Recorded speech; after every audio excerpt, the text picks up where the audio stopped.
छोलिया हो या लोबिया, सफेद चने या काले चने, सब कुछ मजेदार बने।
very warm welcome, viewers, to the Thursday edition of 6 Stories at 6. I am Rakshita Mishra with you. It's a hit job on the dead pilots of Air India by foreign media houses like the Wall Street Journal in the latest, as they continue with this smear campaign against the pilots of AI-171. The pilot body is furious. We'll tell you all that has followed, the voices that matter.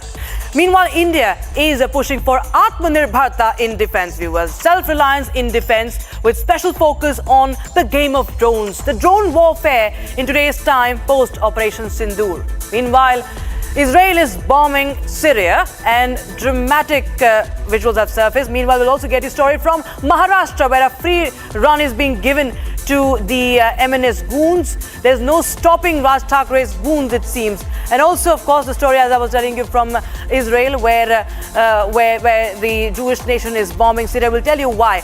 Moving on to the other story, the fifth story on 6 Stories at 6 is the law and order situation. There's an absolute breakdown ahead of the elections as far as the security situation is concerned. There is a shootout in the Patna hospital, a gang war reported. Meanwhile, finally, we'll tell you about Bangladesh that is witnessing a massive flare-up. Pressure continues to mount on Muhammad Yunus. We'll start with story number 1 right now, viewers. That is, of course, about the report of the AAIB and the coverage that has followed in foreign media, viewers. The report is in another massive controversy. Wall Street Journal, viewers, has cited cockpit recording of the dialogue between the two pilots of Air India flight that crashed last month, and said that it indicated that the captain turned off the switches that controlled the fuel flowing to the plane's engines. The speculative report does not cite any authenticated source. It tries establishing guilt on the pilot, blame the pilot, this deceased pilot. Meanwhile, from Air India, which rushed to give a clean chit to itself, and AAIB, whose report is being misinterpreted, and the Civil Aviation Ministry, they all have gone completely quiet, radio silence from them. India's Directorate General of Civil Aviation, Boeing and Air India have not responded to this coverage by these foreign media outlets, and the latest being Wall Street Journal. The two pilots involved were Captain Sumit Sabharwal and First Officer Clive Kundar, who had total flying experience of 15,638 hours and 3,403 hours, respectively, viewers. And in the latest, viewers, the investigation report is very clear, where it did not say that the pilots have moved the switches. Secondly, the CVR recording does not say so. So how are they jumping to the conclusion to that the pilots have done it and it's a pilot error? I strongly condemn their theory and their perceptions on the issue. For this reason, we have yesterday given a press statement from the Federation of Indian Pilots that we strongly condemn any such media reports or any views on the subject which do not have substantially any evidence whatsoever. The Minister for Civil Aviation also in his press statement did mention that this is a preliminary report and detailed report will follow. So still the Western media is jumping, and it is very disheartening that such reports are coming out. We have Captain Surjit Panisar, former Flight Safety Director, joining us on the broadcast. Thanks so much, Captain Panisar. Now, we heard the pilot body. It's completely outraged and it is mulling legal actions. What really brings us to the attention is that why the DGCA, why the ministry, or even or Air India, the airlines, is completely silent. They are being mute spectators to this hit job on the dead pilots of Air India, sir. How do you see this? I will tell you about DGCA, how the massive corruption in DGCA, professional corruption. But I want to ask these people, Boeing company and the Wall Street Journal, these companies are very honest, they're following the tradition. When a pilot dies, put the whole blame on the pilot because he's not going to come out of the grave and speak what he did. Now they are talking, let the Boeing answer me one question. How did the rat got deployed immediately as they're getting airborne? Was there any electrical failure or something wrong? Why they are not coming out with that? It is the Boeing company which has to answer, not the AIB. And AIB is not coming out with the truth because they don't have any expert. Let me tell you, I wrote a letter. Sir, I think there's a problem with your audio. I can't hear you.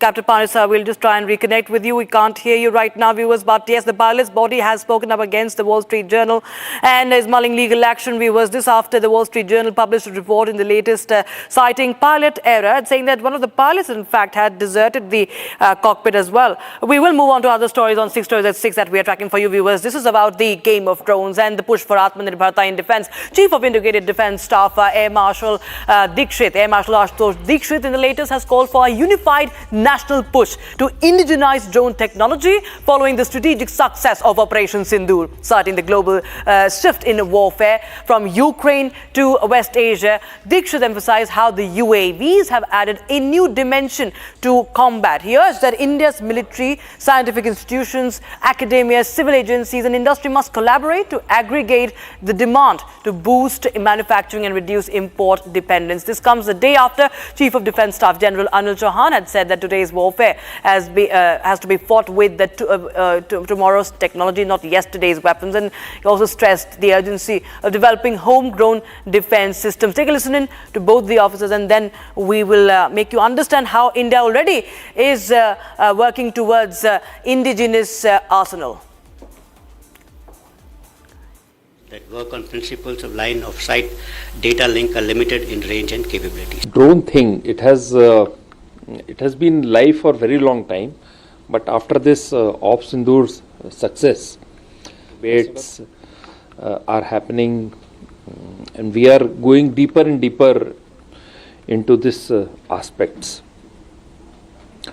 The strategic significance of UAVs and along with it the counter UAVs has suddenly become known to each and every child in India. We have to really improve. In my opinion, this UAVs, drones, and you can call it by any other name, loitering munition, that is the attritable version, and that is the one which is to be treated as maybe ammunition. What we have been seeing in last a few years of drone usage, and that a lot of components were coming from outside. So military and civil authorities have to give their requirement. Industry has to do innovation and innovation and innovation, and certainly your pain points which have been brought out, please submit and we'll see what best we can do. All right, we have Major Samar Patur, defense expert and a modern warfare expert, joining us on the broadcast. Thanks so much, Major Patur, for joining us. And, we've seen the importance of drones in today's combat. We've seen this especially in India's context during Operation Sindoor. There's a lot of talk about drones, and now we've seen that the Indian Army has made, has made demands, has in fact filed for requirements of drones, and there are deals that have been struck with several companies. We've seen that there is a sudden push for, the drones, and especially made in India drones. How do you see this development? Rakshita, you see, Operation Sindoor has come out to be a boon for the drone industry in India, because we've been innovating, and there's been R&D going on in terms of Atmanirbhar Bharat.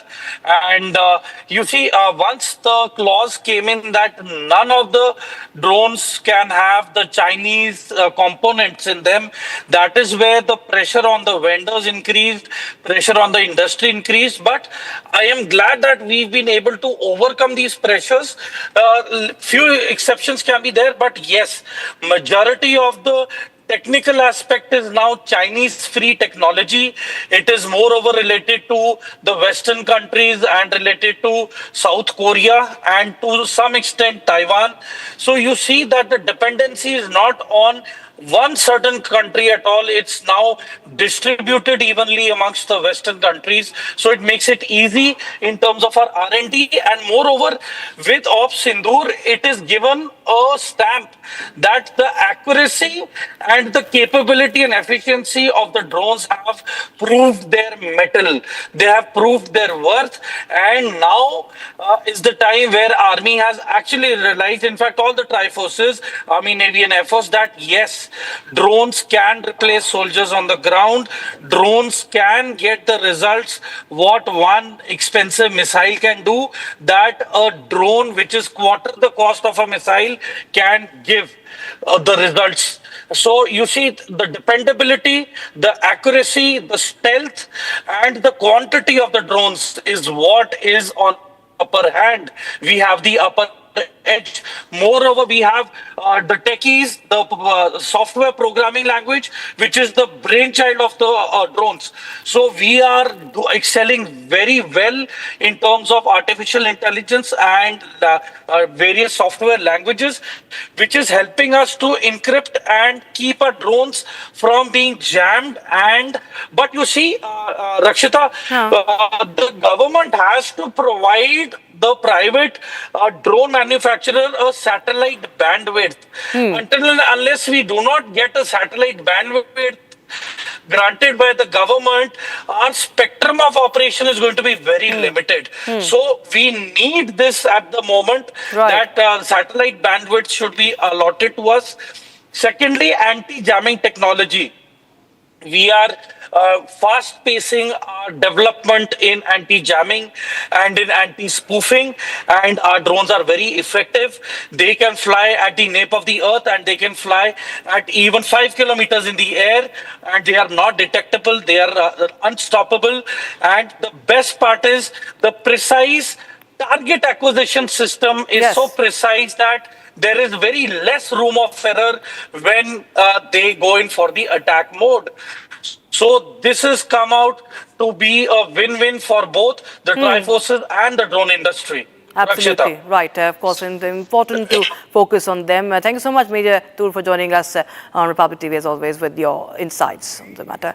We will shift our focus to now West Asia. Again, there is an escalation that is being witnessed. Syria has been hit by a new wave of violence. Many people have been killed after clashes between the government loyalists and Druze community. Now, this prompted Syrian forces to intervene in the matter, and things took a dramatic turn. Now, Israel intervened. Israel launched a massive strike on Syrian military strikes targeting the defense ministry, their presidential palace, and a shocking wave of visuals also surfaced where a TV anchor you can see on your screens was seen running for cover during a live broadcast. In the backdrop, you can see the strike that happened in central Damascus.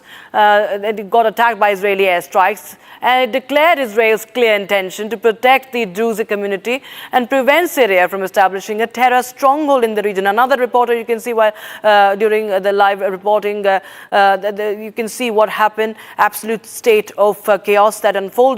Now, some Israeli leaders are also urging restraint and safe return. So you can see that attack on several locations in Syria, and dramatic visuals that came in, and dramatic visuals have unfolded. The situation is right now tense in Syria. Of course, there are reports coming in of deals between the government and the community leaders. But yes, the situation you can see is right now on the boil.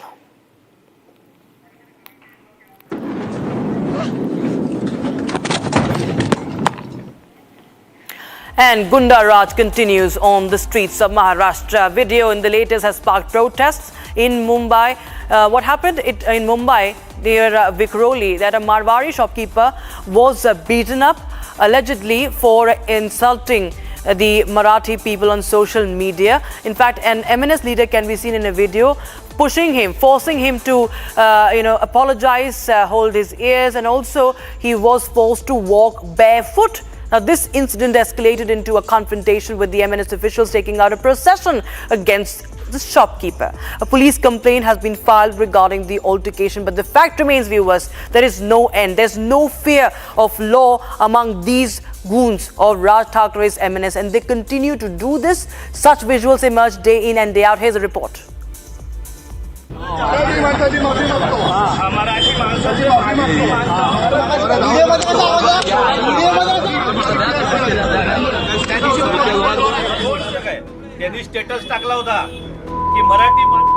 Hooliganism continues on the streets of Maharashtra over the language row.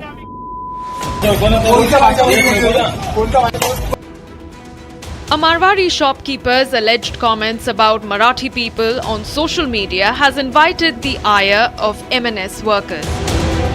MNS workers allegedly went to his shop, questioned him about the post, and then beat him up. Their ringleader Vishwajit Dholam led a protest and the physical assault on the shopkeeper. The victim was then forced to walk barefoot.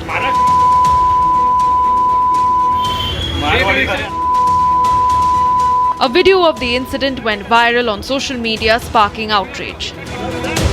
The incident has escalated into a confrontation, with the MNS officials taking out a procession against the shopkeeper. A police complaint has also been filed regarding this altercation. And this is not the first instance when MNS workers allegedly targeted a man over the Marathi language. Instances of violence over language in Maharashtra are on the rise. माणसाला हात लागला नाही पाहिजे, नाही तर हा हात तुझ्या कुठे लटकेल रिक्षा जाऊन कामाला ते येणारा काळ सांगेल. In Thane's Bhivandi, MNS forced a non-Marathi rickshaw driver to apologize after a scuffle broke out between him and a Marathi youth. In Mira Road area of Thane district, an elderly food stall owner was allegedly beaten up by MNS workers for not speaking Marathi. In the video, the food stall owner can be seen slapped continuously. The same MNS workers vandalized a toll plaza in Akola, alleged lack of security. On the streets, hooliganism seems to be the new norm in Maharashtra.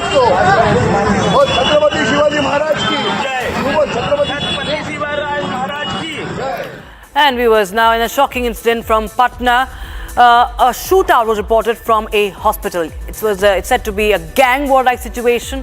It involved the infamous criminal Chandan Mishra from Buxar. He was on parole and he was in the hospital, Paras Hospital in Patna for treatment. And you can see the CCTV that is accessed by Republic TV. You can see these 5 men. They had guns and they entered the hospital and no one checked them, it seems. They entered the hospital and they opened fire on Chandan Mishra. And we understand that he has succumbed and they fled from this scene. So the manhunt continues. The gang war in hospital, you can see that footage. The hospital security personnel is also under scanner because how could these individuals enter with the weapons and of course carry out this firing. Also, now, since the state of law and order, we remember there was Gopal Khemka, the businessman that was also shot dead a week ago. He was also shot dead. So these high-profile murders are happening ahead of the elections. And what does the police have to say? They are blaming that during the rainy season, the farmers are idle. They are not doing anything. So they indulge in crimes. Listen in. हाल में जो काफ़ी हुआ है कि shooters कई हत्याएं हुई हैं होती पूरे बिहार में और इस माह मई जून में ज़्यादा मर्डर होते आई है वर्षों से अप्रैल मई जून जब तक बरसात नहीं होती है ये सिलसिला जारी रहता है क्योंकि ज़्यादातर किसान को कोई काम नहीं रहता है। एक बरसात होने के बाद लोग कृषक समाज के लोग व्यस्त हो जाते हैं और घटनाएं घटती है, परंतु आप लोग के द्वारा प्रेस के द्वारा हत्या पर हत्या कुछ इस वर्ष चुनाव भी है तो राजनीतिक दलों के द्वारा भी इस पर ज्यादा नजरिया दिया गया है तो उसको लेके भी हम लोग चिंतित थे कि हाँ नवयुवक ज्यादा पैसा के लिए सुपारी किलिंग शुरू कर दिए हैं। तो एक नया सेल इसी माह हम लोग गठन किए हैं। वो सेल का काम होगा कि जितने पूर्व के शूटर्स हैं, कॉन्ट्रैक्ट किलर्स, सुपारी जो लेते हैं मारते हैं, वो ऐसे लोगों का डाटा बैंक बनाएंगे और उन पर निगरानी रखेंगे। जेल से छूटने के बाद भी वो क्या कर रहे हैं क्या नहीं कर रहे हैं, डोजेज उनकी रहेगी और हम शेयर करेंगे हर जिला से या जिला से भी अनुरोध करेंगे कि इन पर निगरानी रखें। And finally, viewers, news from Bangladesh. In Gopalganj, a series of violent incidents erupted throughout the day surrounding the month-long central program of July March of the National Citizens Party, the NCP, orchestrated by activists of the banned organization Chhatra League. From morning to afternoon, various parts of the city witnessed arson attacks on police and administration vehicles, an assault of the convoy of Upazila Executive Officer, and incidents of cocktail explosions, vandalism at the rally venue. Around 12:45 p.m., Chhatra League activists entered the rally venue in Gopalganj city with a procession, chanting slogans and storming the stage. Eyewitnesses reported that they tore down banners and posters and vandalized chairs. During the attack, cocktail explosions also occurred, injuring several people. So viewers, we have Alauddin Muhammad, the joint member secretary of NCP Dhaka. He is joining us on the broadcast for more. The National Citizen Party, and what really has happened? These are fatal clashes that have happened, and we know there is an outcry and there are clashes between different parties. The law and order situation is completely breaking down. What really is unfolding in Dhaka right now? And what are the demands? Thank you very much for having me. I am actually with the team, and we are with the team for ongoing the road march which will cover 64 districts of Bangladesh, and I am outside Dhaka. But actually what happened yesterday is not the situation for the whole country. This is the actual district of, past President, Prime Minister Sheikh Hasina. So that definitely that is the one of the power hub of the Awami League, which is currently banned, which activities is banned in Bangladesh. And the situation faced by the NCP leaders there was unfortunate, and it was actually the failure of the law and order situation there. And 144 was declared aftermath of the incident, and it was under control, but unfortunately for death by the clash between the law enforcing agencies and the protesters who came with the weapons there. So we called for a nationwide protest today, and the protest held successfully, and there was no more violence. And we had today 2 districts we covered. One is Faridpur, and we had covered another district, Rajbari now. Right. And from Rajbari we have completed our program. Now we are going to another district which is called Munsiganj. Alauddin Muhammad, thanks so much for joining us on Republic TV for that. Viewers, that's all we could pack in this edition of 6 Stories at 6. We'll be right back with more breaking developments at 6:30. Thank you so much for watching.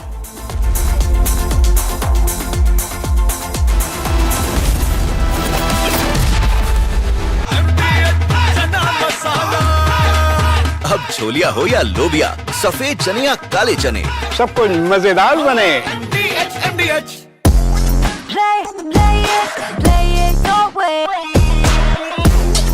Sarah, this is your space, play it your way.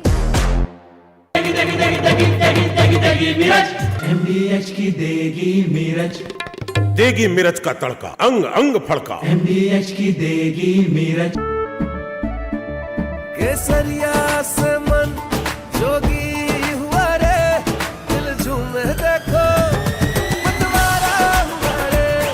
केसरिया से मन जोगी हुआ। हर पल मनाओ केसरी त्योहार। विमल, बोलो जुबान केसरी।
आधे bowl दही में 4 चम्मच MDH चटनी पुदीना मसाला डाला, स्टर करो, पुदीना चटनी तैयार। MDH चटनी पुदीना मसाला।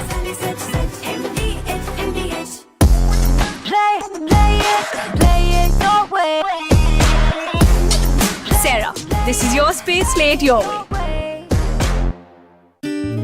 भारत की अपनी दुकान, इंडिया सोना, अपने देश का सामान, इंडिया सोना, इंडिया सोना, इंडिया सोना। अब छोलिया हो या लोबिया, सफेद चने या काले चने, सब कुछ मजेदार बने। Hi, this is Chef Ranveer Brar. Guarantee you brilliance on behalf of IIHM. मैं तनु क्या सी कि अब हमें सेकंड इनकम बिल्ड कर लेनी चाहिए और तुमने वापस म्यूचुअल फंड में पैसे डाल दिए। ये फिक्स्ड इनकम म्यूचुअल फंड्स है। मतलब फिक्स्ड इनकम म्यूचुअल फंड्स मतलब चुने हुए interest bearing company bonds, government bonds और मनी मार्केट विच इन्वेस्टमेंट मतलब regular income which we can withdraw from time to time. मतलब म्यूचुअल फंड में फिक्स्ड इनकम वाली बात सही है। म्यूचुअल फंड निवेश बाजार जोखिमों के अधीन है। योजना से जुड़े सभी दस्तावेजों को ध्यान से पढ़ें। ये है सीक्रेट रेसिपी MDH का जीरा सिप जल जीरा मसाला। सिप सिप जीरा सिप जीरा सिप MDH का जल जीरा सिप MDH का जल जीरा SIP.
Report published in the Wall Street Journal targets pilot for the Ahmedabad plane crash. But where is the evidence? There is no evidence. Federation of Indian Pilots will send a notice to the Wall Street Journal over blaming Indian pilots in the Air India 171 crash. On Air India crash, we'll have to wait for the concerned Government of India authority to, make the report public. It is too premature for all of us to talk about what's in it, what's not in it. So we'll have to wait for the final report to come out. MEA responds to the Wall Street Journal report, saying that it's a little too soon to comment.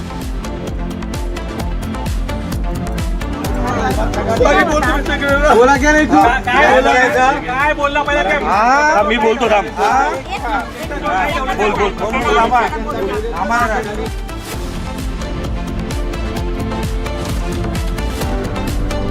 Hooliganism back on the streets of Mumbai. MNS cadres beating up a shopkeeper belonging to the Marwari community for making comments, alleged comments about the Marathi community.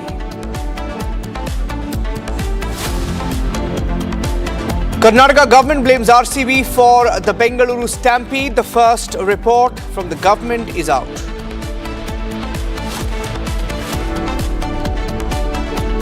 नवयुवक ज्यादा पैसा के लिए सुपारी killing शुरू कर दिए हैं, तो एक नया सेल इसी माह हम लोग गठन किए हैं।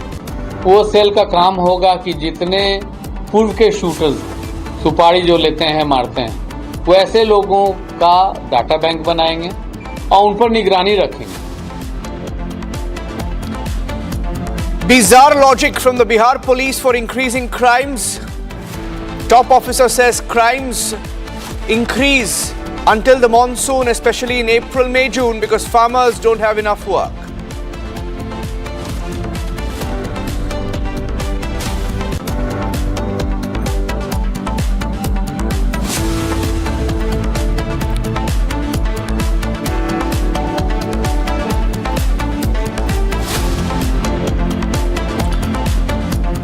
Following the hit job and the attempt by some sections of the Western media to try and blame the pilots for AI-171 crash in Ahmedabad, the Aircraft Accident Investigation Bureau has issued a statement. It's more like an appeal where they have put a few facts on record, saying that the AAIB works in accordance with the aircraft rules, is responsible for fulfilling obligations of Government of India towards the ICAO, adding that the AAIB has a flawless record in investigating 92 accidents and 111 serious incidents since 2012.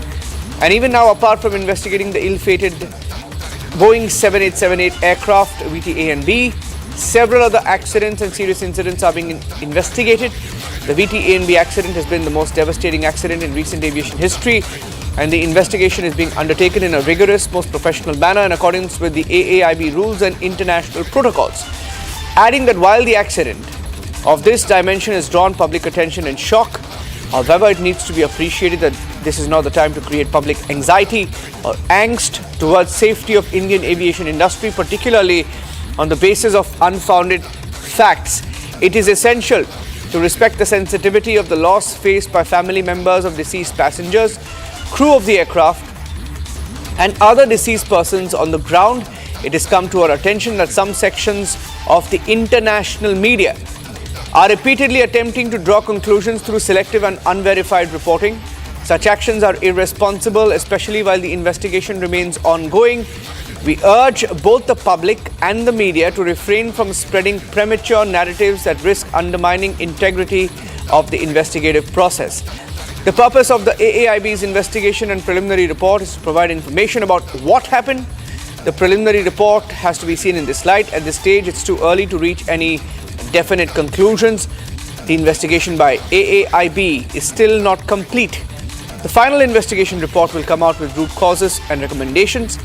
Therefore, AAIB appealing to all concerned to await publication of the final investigation report and after completion of the investigation. AAIB also publishing updates as and when required which have technical and public interest. Essentially, the sum and substance of this appeal, the AAIB asking especially the international media not to try and draw conclusions through selective and unverified reporting, calling such actions irresponsible. Krutat is now joining me live from the Republic newsroom. Krutat, AAIB has spoken. They had to, because the Ministry of Civil Aviation has chosen to be quiet. Air India has given a clean sheet almost to itself by saying there was no mechanical issue, no maintenance issue. And the international media has had a free run by trying to target our pilots.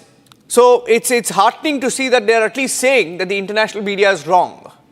Indeed, Niranjan, but it is too late now, because these reactions, as you would rightly note, is that the MEA was just asked a question on the international media, slandering the pilot's role in the AI-171 crash. And just hours ago, Randir Jaiswal said that it is too early for them to comment. And then subsequently, it is a reactionary comment that has now come from Aircraft Accidents Investigation Bureau. Now, the pilots associations have been up in arms since morning. They have been raising the concerns through various fora. They have put out multiple press releases, and yet not one word uttered from the DGCA, or in fact even the Air India, which was very quick to give a clean sheet to the maintenance and the operations of their own aircraft when the AIB report came out. But multiple reports being published, particularly in the US media, and the Air India has not given out one statement in support of its own pilot. They could have said the exact same thing that the AIB has said today, that it is an investigation which is continuing and it is very early to make such presumptions. However, it is interesting to note that the role of the NTSB now is also something that has to come under the focus, because NTSB is the US agency agency which is like the AIB, which is part of this entire investigation only because Boeing is a US manufacturer and we needed something called as a golden chassis which is required to, download the data from the flight data recorders. Now the NTSB and the AIB have been collaborating on this report, and clearly the Wall Street Journal and other Western publications are finding this information from unquoted and unattributed US officials. So there is a leak in the pipeline somewhere down the line, and it is a massive embarrassment for the DGCA and the AIB as to why these speculations are running rampant. So a reactionary message coming in, perhaps too late from the AIB, with the narrative of the blame being pinned on the pilots already in the wild, especially in the West. Yeah, but what is also important at this point is to, pick holes into what the Wall Street Journal has tried to do. Ladies and gentlemen, the Wall Street Journal, notorious for peddling narratives against India, has put out a hit job against our pilots, trying to blame the senior pilot. And there is a lot of anger around that.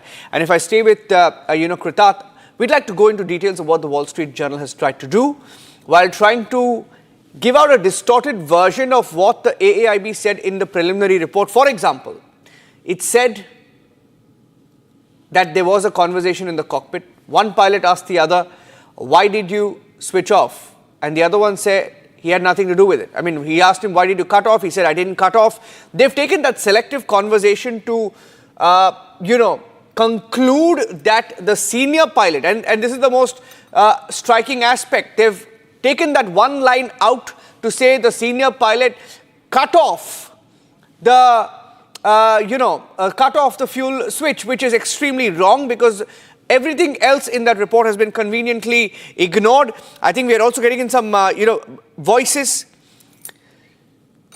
on the breaking news story. Let me go across to Sumit joining us. Sumit is an aviation expert joining us on the broadcast. Sumit Susilan. Sumit, hi, good evening. You were there on Saturday when we broke the details of the AAIB report. Yeah. Very selectively, WSJ saying that, the cockpit conversation as recorded in the black box is the last word to blame the pilots. A very, very mischievous report. I don't think so that they are blaming the pilots over They have. Because this was the last line. This was the last line. No. WSJ is blaming. I'm saying WSJ is blaming. Definitely the WSJ will blame because they are focusing because the Boeing comes from USA. Yeah. They are trying to cover up the Boeing aircraft itself. Okay. When it comes to the AIB, they have clearly mentioned the last conversation, and there's no mistake by the captains over here. They had a normal conversation. Did you switch off the switch? And they said no. That is the last line which they recorded. And when it comes to our international media in US, they are trying to give a clean sheet to Boeing aircrafts, whereas they are saying the Boeing had not did anything. The entire mistake was on the pilot, and that's totally wrong. The concept which they are saying is totally wrong. So, and this is a preliminary report which we had received. Now we have to wait for the detailed report which we are expecting to come in next 5 months in India. Yeah. Also, Sumit, if you can stay with me a little bit on the as we discuss the story now. They're basically what they've done is they've tried to use a few aviation experts, and they've called some random experts and asked those experts from America, hey, this is what the AAIB report says. Do you believe it's the pilot's fault? And they've just taken that cockpit recording, and nowhere have they spoken about what the FAA report said about Boeing flaw as pointed in that FAA SAB advisory. None of that finds a mention in any of these articles. Right, you're totally right on that part. The foreign media is trying to cover up the Boeing for this thing, whereas the entire recording is not came in the media so far. The AIB had given only 2 lines which is mentioned because they had given 11 bullet points on the 15-page report. And in that, the discussion about the pilot was only for 1 line. The rest of everything was a discussion on the aircraft side and the operator side. So I don't think so that this is the point where we can blame a pilot of India, because these are the most senior pilots of this aircraft, and the Captain Sumit Sabharwal was the initial pilot who got trained for 787 Dreamliner, who went all the way to US to the Boeing manufacturing company and got the training. So how can a foreign media can blame a captain who was such a senior person in this aircraft? Yeah.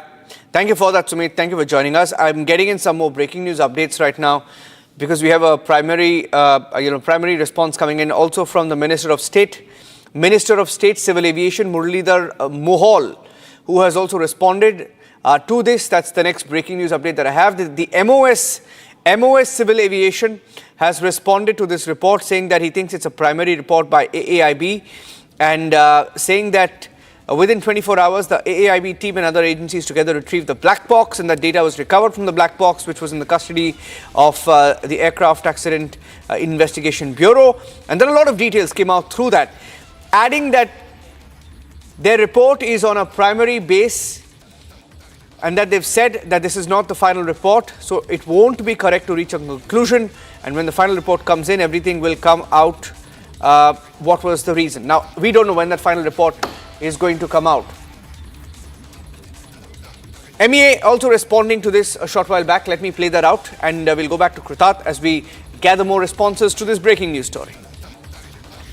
On Air India crash, you'll have to wait for the concerned Government of India authority to, make the report public. It is too premature for all of us to talk about what's in it, what's not in it. So we'll have to wait for the final report to come out.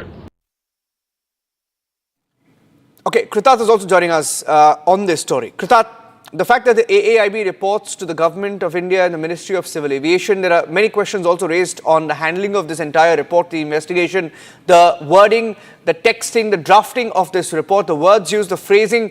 Now, these are questions which will continue to haunt even the government, even the Ministry of Civil Aviation. Indeed, Niranjan, and this was also one of the concerns that sources tell us was raised during the parliamentary committee briefing of the AAIB. And at that stage, the AAIB had allegedly made tall claims within the parliamentary committee, saying that they are an independent authority that works with a one arm's distance with the DGCA and the ministry. But the question is, who are making these repeated leaks to the foreign media? And the reason why we can say that they are potentially leaks, because publications in the West, like the Wall Street Journal, had even pushed up the shut-off fuel theory even hours before the report of the AAIB even officially came out. None of us here in the media who have been constantly in the touch with the AAIB and the DGCA demanding answers over various genuine questions over aviation safety have been even able to get an official response to an email and a letter written to them. But yet there are leaks after leaks being made in the Western media, particularly in the US, very tactically aligned with the narrative that would be, some would say that is very much in alignment with what the Boeing company would like to put forward with. And it is very interesting, two sentences in that entire AAIB report have become this matter of entire controversy. The first one paraphrase sentence of an alleged conversation that took place between the pilots. Various aviation experts have said that either the AAIB should have put out the official transcript second by second of what happened during that entire conversation, because it is very clear that the cockpit voice data recorder data and information was indeed accessed by the AAIB. So what was the need of putting out a very ambiguous paraphrase section, which is now being used and very maliciously used, in fact, in Western media to target the pilots who are not here to defend themselves? Secondly was the sentence which was conspicuously added in the second last sentence of the 15-page AAIB initial preliminary report, which said that there is no instruction at the moment for the original equipment manufacturer Boeing and the General Electric company which manufactured the engines. Now, this is something also that the AAIB would have had to note, that in a preliminary investigation to state that there is a clean sheet, allegedly almost the interpretation that has been taken out with, because Air India's CEO Campbell Wilson later on also in an email has told everybody that, the maintenance and the entire allegations around maintenance is something that can be completely wiped off now because of the AAIB preliminary report. Now, whether the AAIB is confident in its report to completely rule out any manufacturing defects, be it the control switch exposure that we brought forth with our viewers, be it the UK Civil Aviation Authority flagging it just a month before the crash about the technicalities and how the switches were not perhaps in alignment and there were some special checks that were needed on the Boeing 787 kind of aircrafts. These are questions that continue to remain unanswered. So due to all these reasons now, the AAIB's credibility now has been put under serious scrutiny, because this is the first time ever that they are doing an investigation on a civil aviation crash within the country, and all these leaks coming out in Western media, drawing implications and insinuations towards Indian pilots, is something that is not welcomed by the Pilots Association. Yeah, stay with me, because the Ministry of State in Civil Aviation Ministry has also spoken out. I'd like to play out what Muralidhar Mohal said while responding. Of course, it's a belated response to all of these allegations, wild conspiracy theories that the Western media is coming up with. The government has had to do some firefighting. Here's what he's saying this evening. मुझे लगता है कि AIB का ये primary report है। मैंने पहले भी कहा है, जिस समय दुर्घटना घटी उसके तुरंत बाद 24 घंटे के अंदर AIB की टीम ने, बाकी सभी एजेंसी ने मिलकर ब्लैक बॉक्स वहां पे ढूंढ निकाला। उसके बाद एआईबी के कस्टडी में जो ब्लैक बॉक्स था उससे डाटा निकाला गया, उससे बहुत सारी इंफॉर्मेशन निकल के लाई है। और मुझे लगता है कि उन्होंने जो रिपोर्ट दिया है उसमें सभी ये प्राइमरी बेस पे है। उन्होंने ये भी कहा है उसमें कि ये अंतिम रिपोर्ट नहीं है, इसलिए हम किसी निष्कर्ष पे आना उचित नहीं होगा। ये अंतिम रिपोर्ट जब आएगा तब सब सामने आएगा कि एक्चुअली उसमें क्या रीजन था, क्या कारण। The Federation of Indian Pilots has responded to what the Wall Street Journal has tried to do, while saying that they will now serve a legal notice to WSJ for trying to blame the pilots. Boeing directly has not done anything. Now we are contemplating the action against Wall Street Journal. They are targeting Indian pilots. Where is the evidence? If they have the evidence, yes, we will agree to that. But where is the evidence? There is no evidence. So why are they maligning and with malified intentions against the pilots? And on the contrary, what harm they are doing? The passengers will get a fear of flying. So which is very, very detrimental to aviation. The Chief of Defence Staff General Anil Chauhan's strong call for indigenous weapons on Wednesday. You have another call being made for it today with Air Marshal Ashutosh Dikshit, underlining how drones have changed the nature of warfare since Operation Sindoor, adding that India must reduce dependence on imported drone components and urging the defence ecosystem, including scientific bodies and industry, to contribute more actively to indigenous capability. He emphasised on collaboration. Air Marshal Dikshit saying innovation must be constant and demand aggregation between civil and military agencies was key to strengthening India's defence backbone.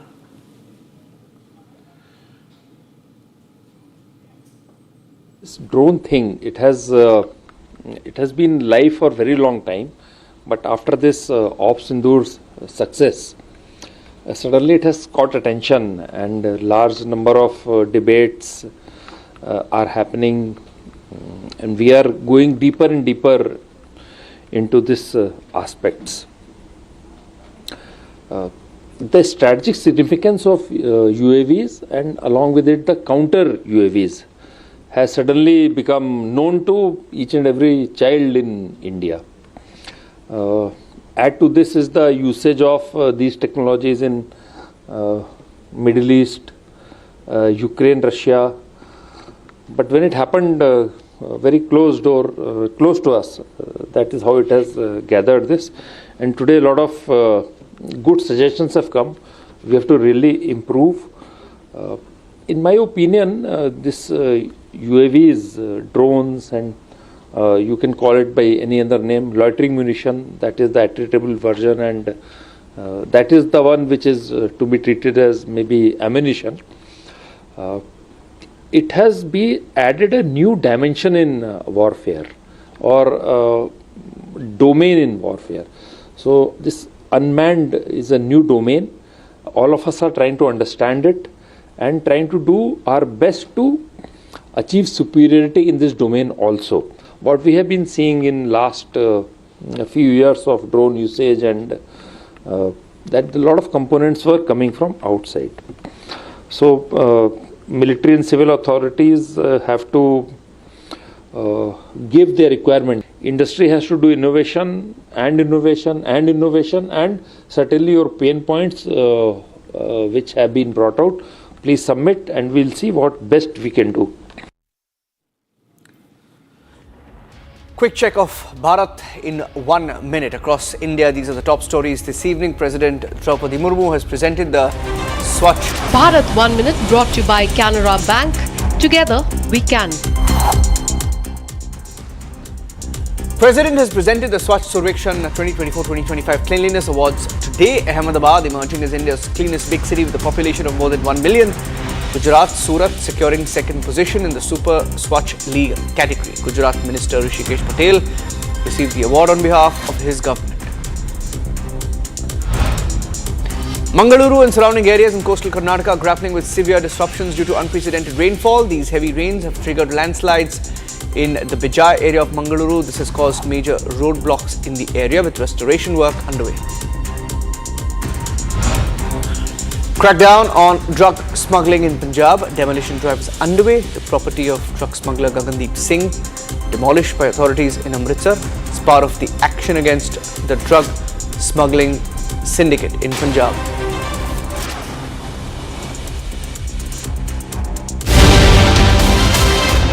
When you say that I refused to believe that Captain Sabharwal was at fault, why do you say that? There is not enough data for them to blame it on the pilots, whoever the WSJ feels or wherever the Western media feels that it's the pilot who has done it. It's a very high workload period during takeoff. We are involved in monitoring the instruments and seeing how the aircraft is progressing. At that point of time, nobody would be interested in thinking of doing this because the other person is constantly monitoring you or watching you. It is not possible for anybody to believe that those fuel switches are being switched off without the other person knowing. So it's a natural question. It came that, how did the switches go off? Who's done it?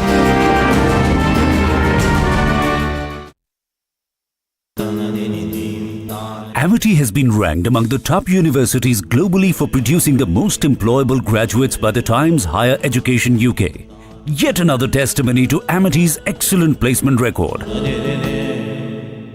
दादी के हाथों का जादू और खुशबू से महकता घर, माँ की मुस्कुराहट और खाने की सुगंध। MDH गरम मसाला, क्योंकि हर रिश्ता है स्वाद से जुड़ा।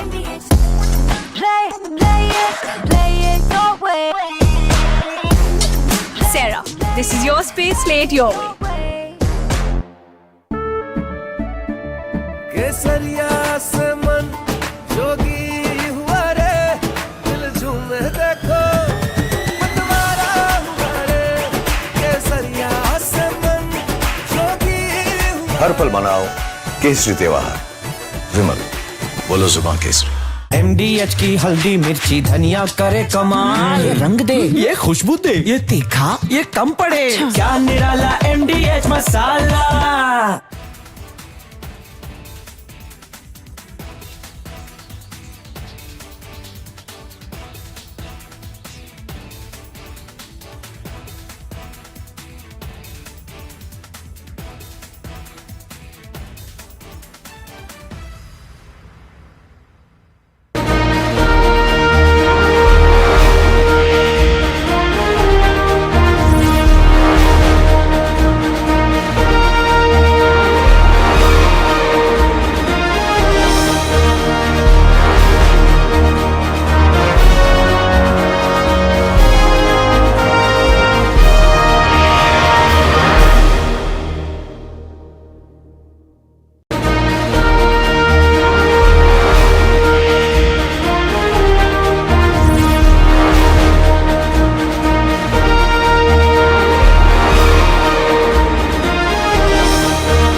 Amity has been ranked among the top universities globally for producing the most employable graduates by the Times Higher Education UK.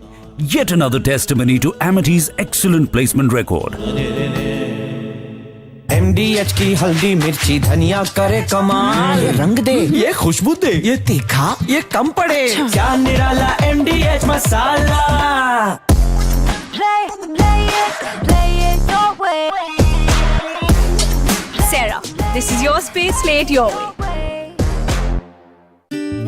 Bharat की अपनी दुकान इंडिया सोना, अपने देश का सामान इंडिया सोना, इंडिया सोना, इंडिया सोना। अब छोलिया हो या लोबिया, सफेद चने या काले चने, सब कुछ मजेदार बने।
Asia's largest news headquarters,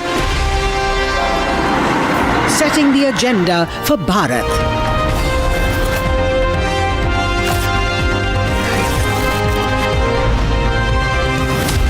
You're watching Republic.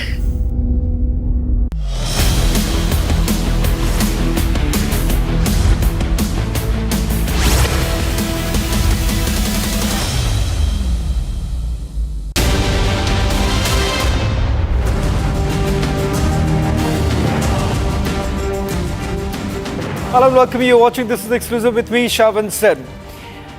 A lot has been done over the last few weeks since the time the preliminary report has come to pin the blame on the pilots. The very pilots who are no longer here to defend themselves. But tonight on This is Exclusive, we make a sincere attempt to put across what the pilot community really has to say about the leaks that are essentially taking place and how exactly they're pinning the entire blame on the pilots and how it is absolutely wrong. And not just that, we're going to also take you through some of the details that we're picking up from our sources within the Ministry of Civil Aviation. All this and much more on this edition of This is Exclusive. But up first, let me take you through the headlines we're tracking at this hour. Wall Street Journal publishes report on AI-171 crash, pins complete blame on deceased pilot, faces backlash.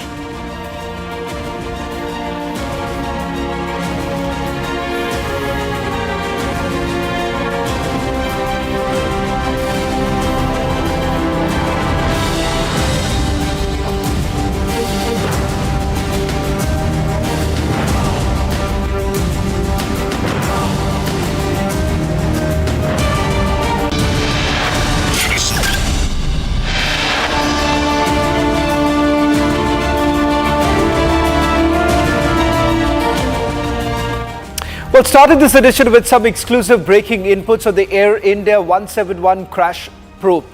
Sources say that the ongoing probe focus is on the uncommanded transition of the fuel control switch. The focus is on the technical snag highlighted by the pilot flying the same aircraft from Delhi to Ahmedabad on 12th of June. Sources say that troubleshooting of the malfunction was done before the flight actually took off from Gatwick.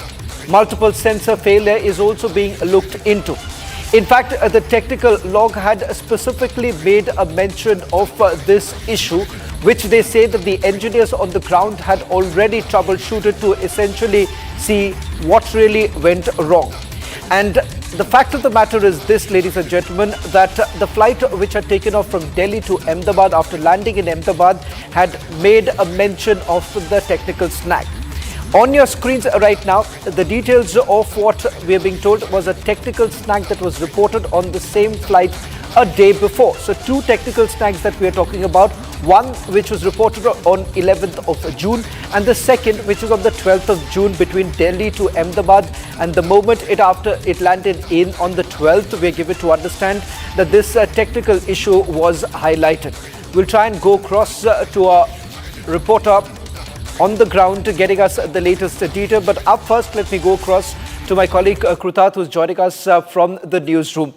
Krutat, details basically emerging from the ongoing probe that essentially indicates, number one, the fact that there was a technical snag. The technical snag that was basically reported on 11th of June and then on the 12th of June when the flight landed in Ahmedabad. What exactly was the specific technical snag that was reported and what is it all about? Well, Shravan, the snag that was reported the day before the crash that took place was an electrical wiring error on the fuel switch, which is being allegedly investigated now. That is what the sources tell us. But the one that is more important, that was flagged just hours before the flight took off, after the initial flight that it took from Delhi to Ahmedabad, was the stabilizer position transducer. Now, what's this stabilizer position transducer is essentially a sensor that controls the aircraft's pitch. Pitch is basically the angle at which it flies, so whether it is up or down, the movement of the nose, and transmits the data and electrical signals to the flight's control system to ensure the responses of the pilots and the inputs are accurate. And the officials, according to the sources that we have access, are saying that the malfunction was checked and the engineers did a troubleshooting just hours before this flight took off. Now, if the malfunction was critical in nature, sources tell us that this could trigger an incorrect response in the flight control system. So if this stabilizer position transducer was indeed having a critical issue, then this could have resulted in incorrect responses while the flight was taking off. And this could have led to an unintended, or what is also now called as uncommanded, fuel cutoffs. This would in fact debunk the entire theory of a pilot-backed fuel cutoff, which the Western media has been running wild since morning about. But sources tell us that a technical snag in the aircraft now is being seriously investigated, Shravan, in this investigation. Well, thank you very much, Krutat, for getting us the latest details. In fact, this is another aspect that is now being looked into, that is with regards to multiple sensor failures. Ladies and gentlemen, on 12th of June, Air India flight 171 plummeted just seconds after it took off, claiming 241 lives in one of India's deadliest aviation tragedies. Now, a month later, Wall Street Journal report has ignited a firestorm by pointing fingers at the two seasoned pilots, alleging one deliberately cut the fuel supply. But with India's accident investigation still ongoing and preliminary findings ruling out foul play, is this a rush to judgment or a calculative narrative? Tonight, we dive into the controversy exposing the clash between the Western media claims and Indian outrage. From the Federation of India Pilots' threat of legal action to questions about mechanical failures, we uncover the truth behind the blame game and ask, are those pilots being unfairly vilified?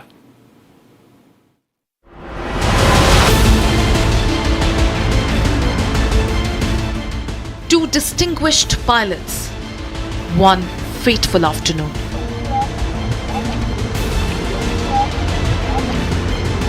They flew the Air India 171 plane off the runway, never anticipating what was to happen in the next 30 seconds.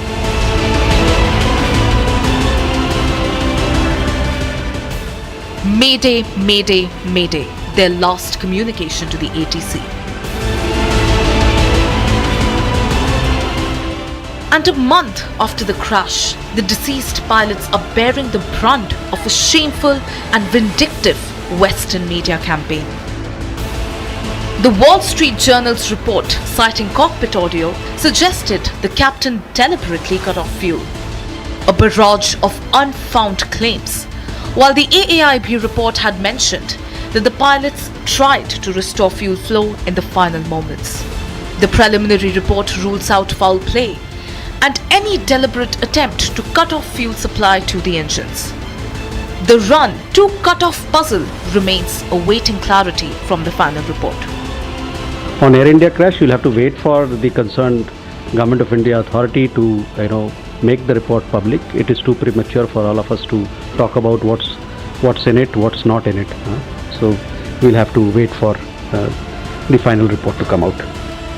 And yet, two highly experienced pilots are at the center of a blame game. The Federation of Indian Pilots is taking aim at the Wall Street Journal, threatening legal action. Boeing directly has not done anything. Now we are contemplating the action against Wall Street Journal. They are targeting Indian pilots. Where is the evidence? If they have the evidence, yes, we will agree to that. But where is the evidence? There is no evidence. So why are they maligning and with malified intentions against the pilots? And on the contrary, what harm they are doing? The passengers will get a fear of flying. So which is very, very detrimental to aviation. The Indian Commercial Pilots Association and international pilot bodies have also criticized the report's tone, calling it biased towards pilot error. They point to a 2018 FAA advisory about potential fuel switch disengagement, suggesting mechanical issues may be at play. The Federation of Indian Pilots is standing firm, demanding accountability for what they call reckless reporting.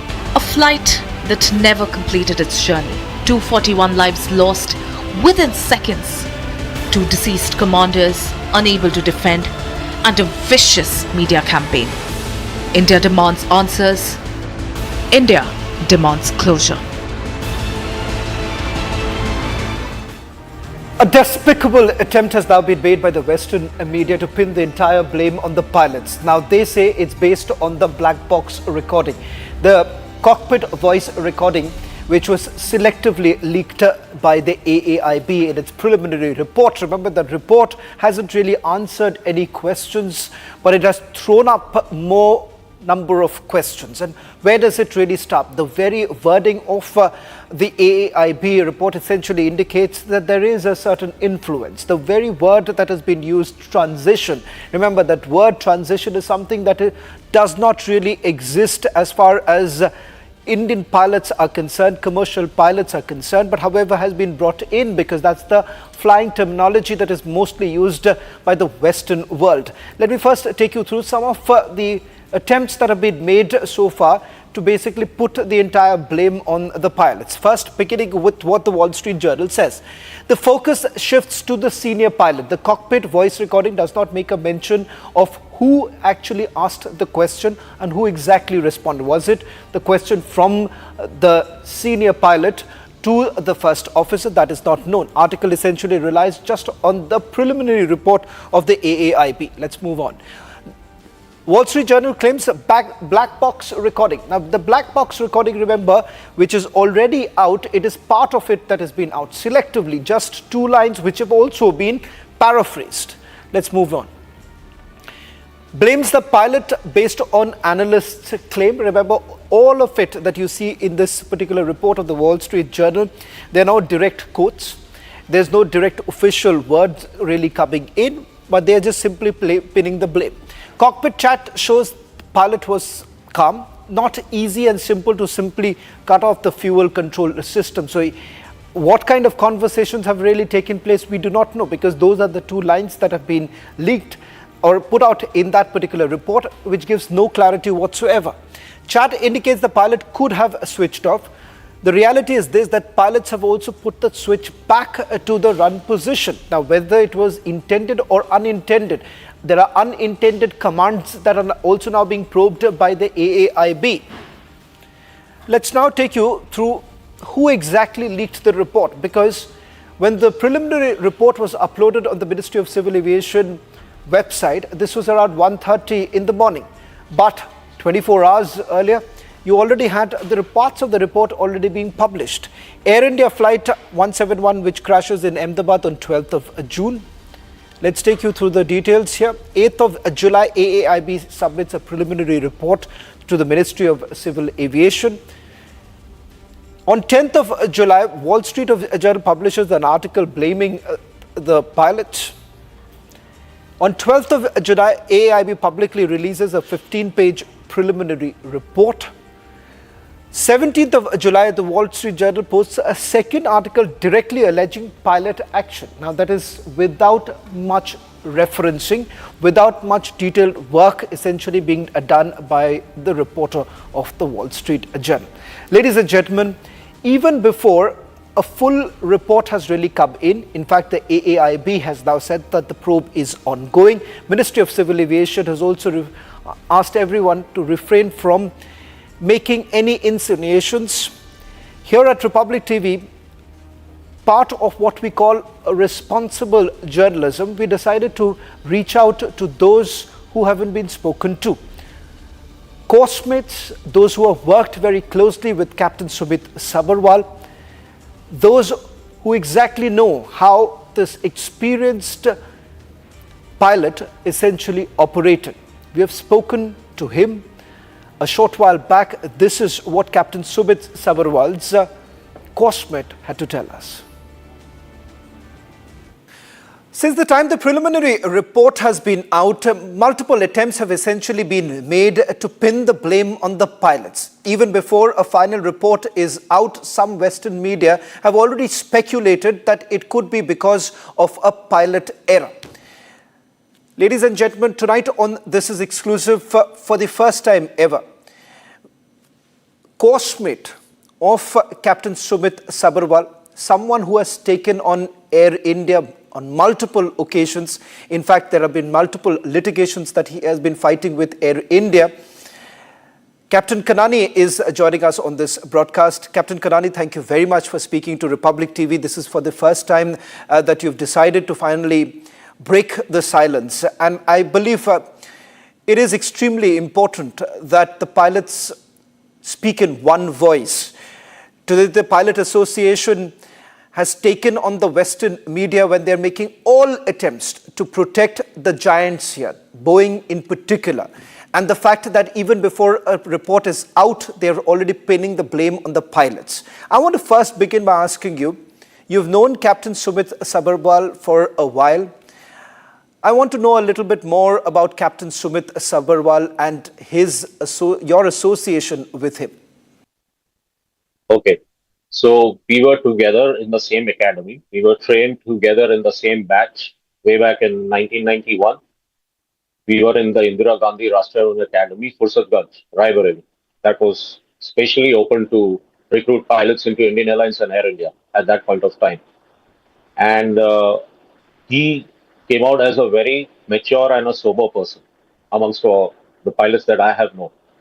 So he would probably, not, if they are trying to blame him, I would still not believe that Sumit would do something like when this. You say that there is a, when they're trying to blame the senior pilot, and today one of the report is categorically making a mention of the senior pilot here, because the cockpit voice recorder, which has been placed on record in the preliminary report, does not make a mention of who was speaking to whom, whether it was the senior pilot who was asking that question, who was responding, we do not know. But the Wall Street Journal, it appears, knows exactly what's really happening, because they are being fed with certain information. When you say that I refuse to believe that Captain Sabharwal was at fault, why do you say that?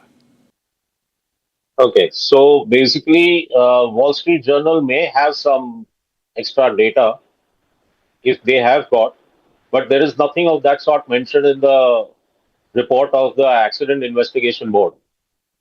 And it is not clear from that board, there's not enough data for them to blame it on the pilots, whoever the WSJ feels, or wherever the Western media feels that it's the pilot who has done it. Because one is that if I want to really put the aircraft down, then I am the commander. I can do it at my time when there is nobody sitting in the cockpit.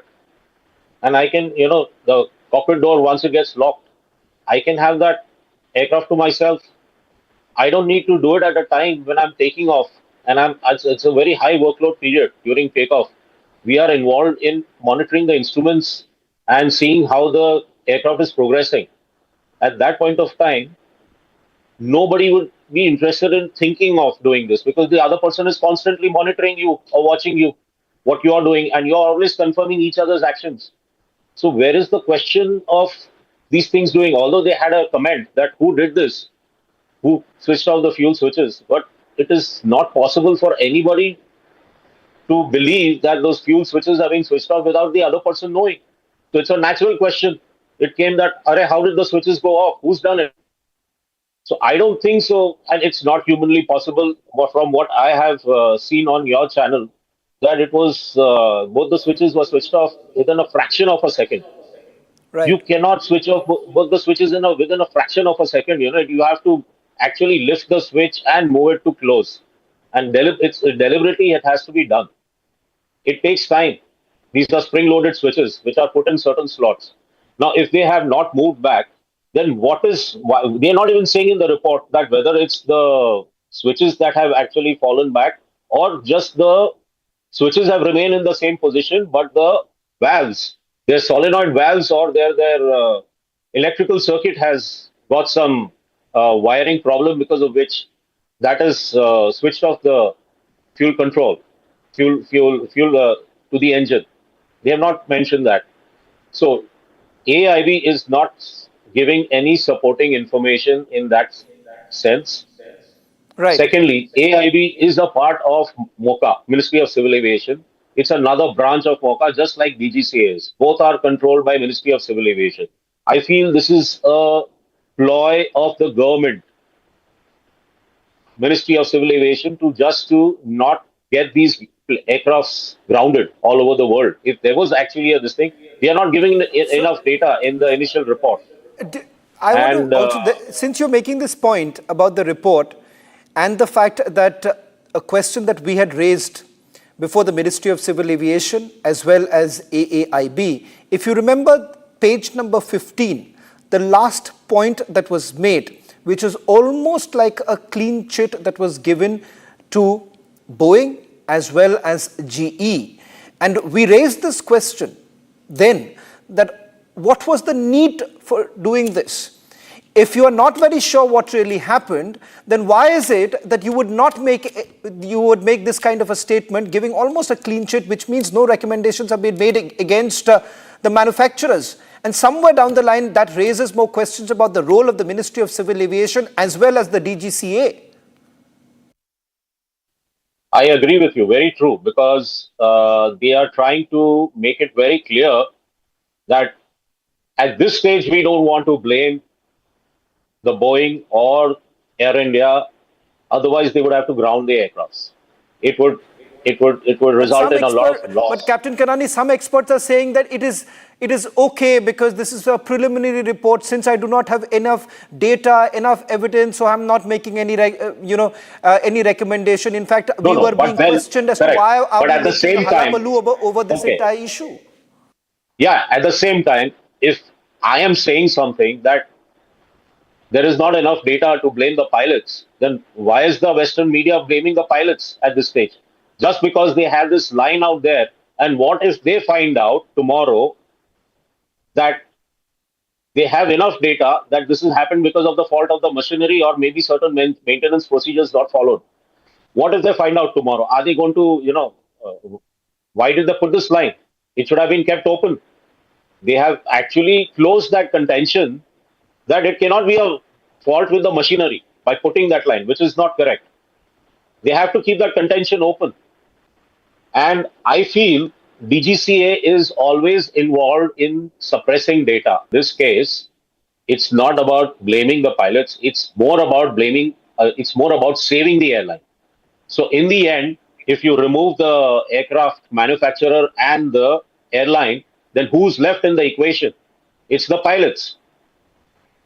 So basically, DGCA is always trying to save Air India, and they are always in collusion with Air India. And I can say this on TV because they have done that in my case. And I went to court for that they are trying to save Air India, and they have fined them only for one flight, whereas they have done thousands of flights today and they're still doing it. And DGCA is looking the other way. It is like a person is doing rash and negligent driving every day, but DGCA has caught them because I've just gone and complained, and they've just charged them for a no parking fine and let them go. And still the things are happening. So this is why I went to court. And even today, when the court has reordered an investigation, the DGCA is not ready to give me all the documents. Why? If the inquiry has to be held on the principles of natural justice, give me all the data. In the same way, they should have come out with all the data in the CVR. They should have come out with some credible data in the FDR, whatever is recorded, with exact timings, to come to a conclusion that Boeing or the aircraft manufacturer or their maintenance procedures are not responsible. Without that, just putting that last line makes no sense. Really makes no sense. They are hiding a lot of data, and that is what they've done in my case also. So it is a pattern. I agree.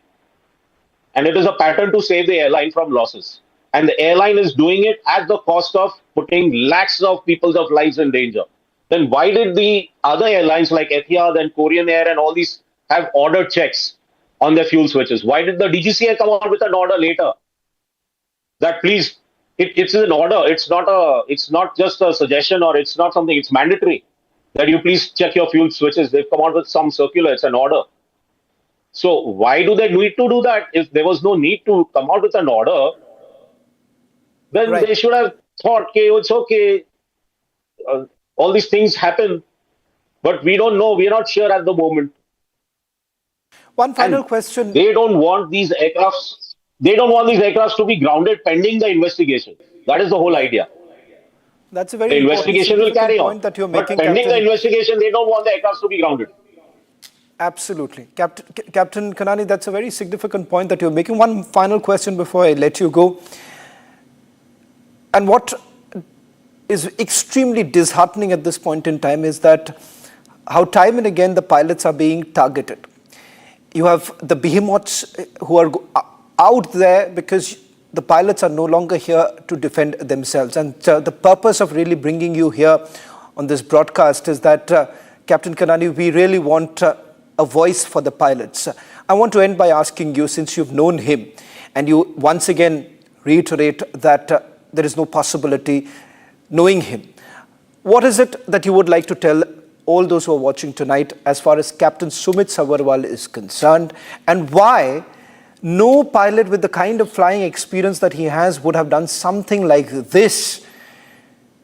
And why, where does this I believe really that stem Sumit from? is he's a very mature and like I said, he's a very sober person. He would not do something as rash as what people are trying to put the blame on him.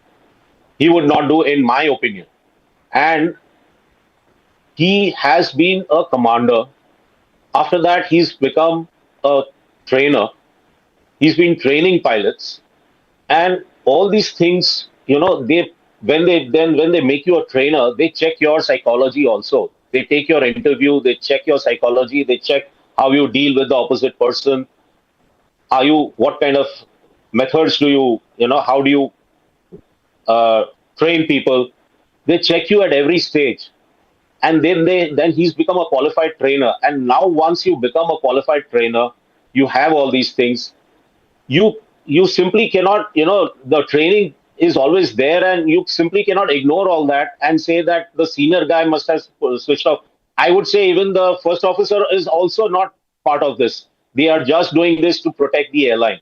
At this stage, it is too premature to say whose fault it is or rule out the possibility of anybody like the aircraft or the Air India or anything. It is not possible to play this narrative at this stage. We have very little data based on which people are trying to come to conclusions. At the moment, we have to explore all the possibilities, I agree. But we should first have more data for that before we can actually comment and believe that it has been done by a pilot. We should have actually more data. Even if you turn a switch in the cockpit, it is recorded. The clicks come. These clicks are also recorded. The CVR is very powerful. It's got four or five channels through which all this data, all these voices are recorded. So Right. it is not possible that even a whisper goes away without it being recorded. I Thank feel you they're very just much, being very Cap- premature in blaming this, and I feel it's very wrong to push it on the pilots just because they are dead. Well, thank you very much, Captain Kanani, for agreeing to speak to us. And I believe what you have done is a huge, huge favor to the entire pilot community, because it was very unfortunate that no one was really coming forward and really speaking their mind. But Captain Kanani, you finally decided to break the silence, speak on behalf of the entire family, and more importantly, exposing what many would say the lacuna within the Ministry of Civil Aviation, the DGCA, as well as the airline. Thank you very much. Thank you. इसको घर पे लगाओगे तो शादी का तो पता नहीं, पर घर पक्का नहीं टूटेगा। रुंगटा नहीं तो घर स्ट्रॉन्ग नहीं। रुंगटा स्टील TMT बार एकदम सॉलिड। पहाड़ों में एक हाइकिंग स्टिक भी बन सकती है। ये है सीक्रेट रेसिपी MDH का जीरा सिप जल जीरा मसाला। सिप सिप जीरा सिप MDH का जल जीरा सिप MDH का जल जीरा सिप। पैसा लगाना है तो सेंचुरी प्लाई क्लब प्राइम पे लगाओ। डूबेगा नहीं, जलेगा भी नहीं, कोई खा नहीं जाएगा, धोखा नहीं देगा, ऊपर नीचे भी नहीं होगा, सेफ रहेगा, सिक्योर्ड, मिनिमम 30 साल का रिटर्न देगा।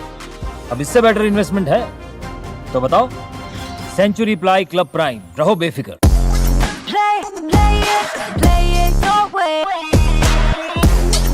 Sarah, this is your space, play it your way. Hi, this is Chef Ranveer Brar. Guarantee you brilliance on behalf of IAH. MDH की हल्दी मिर्ची धनिया करे कमाल, ये रंग दे, ये खुशबू दे, ये तीखा, ये कम पड़े, क्या निराला MDH मसाला। केसरिया से मन जोगी हुआ रे, दिल झूमे देखो मतवारा हुआ रे, केसरिया से मन जोगी हुआ। हर पल मनाओ केसरी त्योहार। विमल, बोलो जुबान Kesari.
Thanks to your smart television, trending stories are breaking the internet. And first up, Obamas have finally broken their silence on the divorce rumors. We will tell you what exactly they said. India's Pragnananda has stunned world number 1 Magnus Carlsen in just 39 moves at the freestyle chess Grand Slam. And then we'll show you the great target heist. The shocking reply from an Indian woman caught shoplifting in the United States. And next, Annabelle's handler has died under mysterious circumstances. But the real chill is who he was traveling with, and that is Annabelle.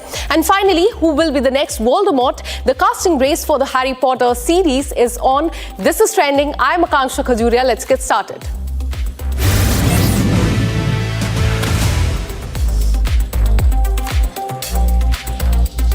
After months of wild speculations that couple's relationship is on the rocks, it seems like, ladies and gentlemen, that Obamas are finally putting a stop on these talks once and for all.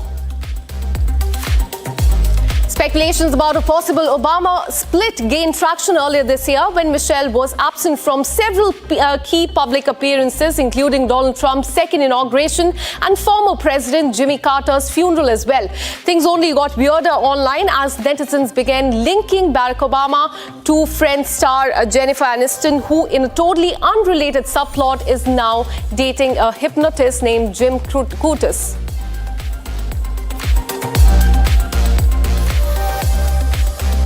Now, putting an end to these very speculation, Obama and Michelle appeared on a podcast, all smiles for the host and the camera. The Obamas joined Michelle's brother on the podcast, and during this candid family chat, the couple dismissed the speculations about their marriage breaking down and offered listeners a peek into their enduring bond.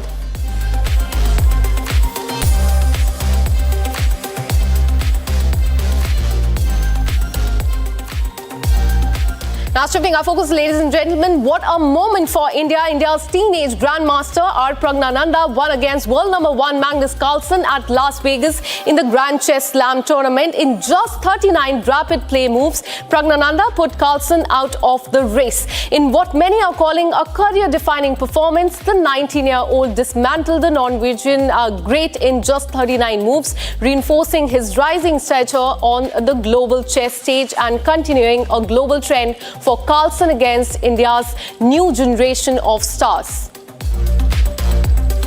People have stormed the internet. Netizens have declared that Pragnananda defeating Magnus is a checkmate for the latter's ego. Pragnananda was also called GOAT, which is greatest of all time.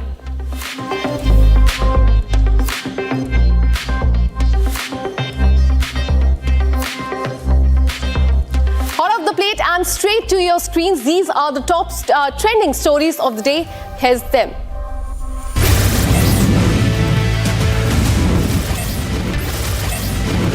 Just when the party was about to get started, disaster struck. A massive fire broke out on the main stage of the iconic Tomorrowland Music Festival in Belgium just 2 days after the big opening. The incident occurred when thousands of workers were making final preparations. Organizers shared on social media that while the stage was badly damaged, fortunately no one was injured.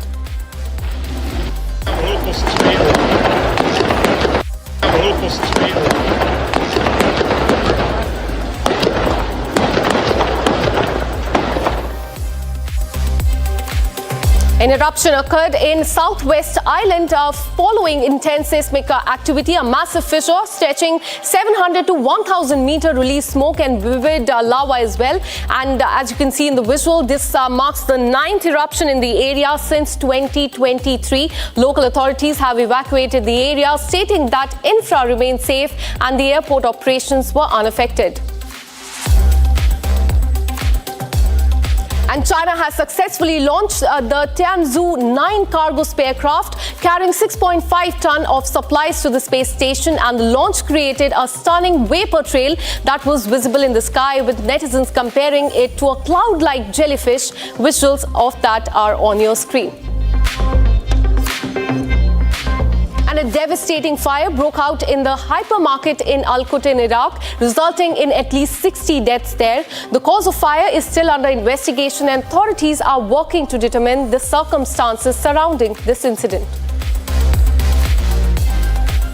And a powerful 7.3 magnitude earthquake struck off the southern coast of Alaska, shaking homes, tossing vehicles and triggering a tsunami warning across a vast 700-mile stretch of the state's coastline. The earthquake's epicenter was located about 44 miles south of Sand Point on the remote island. And for the very first time in the history of UK's parliament, the verses of Hanuman Chalisa were recited inside the Parliament House during Pandit Dhirendra Shastri's visit to the European country. The video of people singing the verses together was shared by Bhageshwar Dham's X handle, and several people, officials, lawmakers were seen reciting the verses with their eyes closed. सर्वाधिक ब्रह्मादि मुनीषा नारद शारद सहिता यम कुबेर दिक्पाल जनाने कभी कोविद कहि सके. And in an eerie coincidence, Dan Rivera, a paranormal investigator who was on the US tour with Annabelle, the haunted doll, has suddenly died. He was in Pennsylvania for his Devils on the Run tour, hauling the infamous doll across the country. The 54-year-old paranormal investigator was found dead in his hotel room on July 13th. The exact cause of the death is still unknown and will be confirmed after the autopsy. A man hit play on Mundia to Bachke and burst into Bhangra Step on London Underground escalator, and commuters whistled and cheered for him. The video was shared with caption, "Indian people are so happy."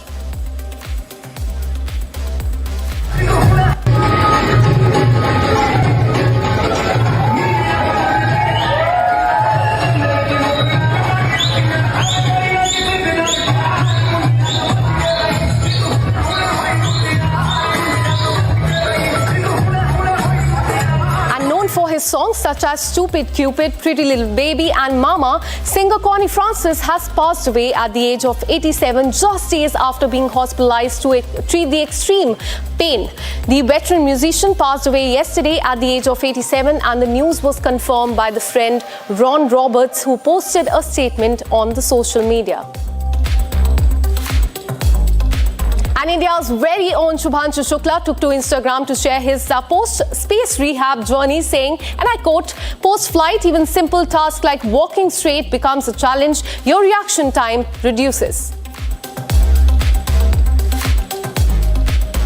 And Elon Musk has reignited the Jeffrey Epstein controversy on social media, tweeting, "Where is phase 2?" and pressing his AI assistant Grok to dig more into the missing electronic evidence, sparking fresh public outrage over what remains sealed. Just months after their public fallout, Musk is once again tried to initiate the drama.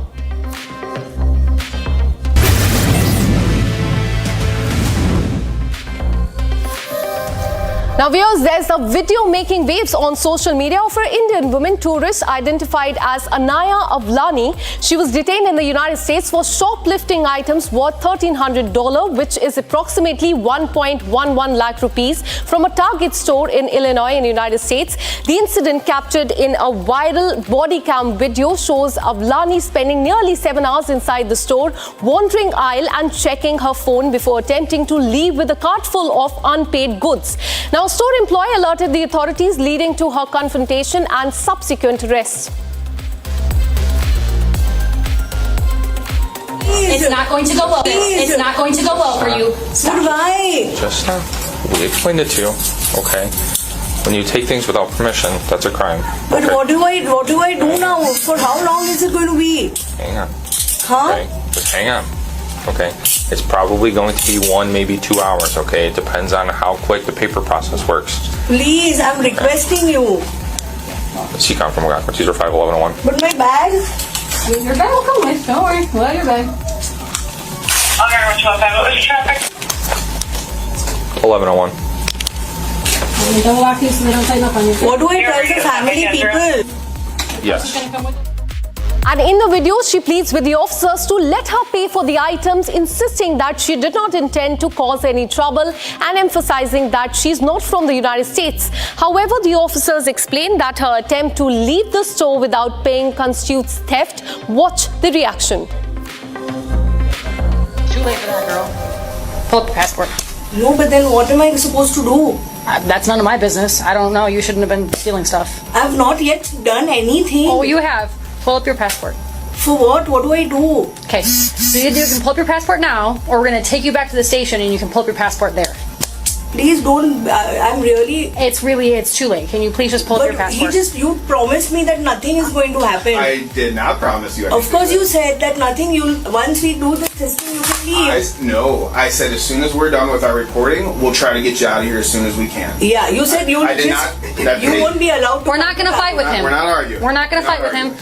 It's too late. So what do you want me to do? I need you to pull up your passport. I need to see valid identification for you. And then? And then you will be going back to the station with us. I need to see your identification. Please don't take me to the station. That's simply not going to happen. You don't get to have that choice anymore. You made lots of poor choices today, and now you have to pay for those poor choices. But he said he's not going to put me in the station. Well, that's not. He doesn't work for us. I don't know who this man is.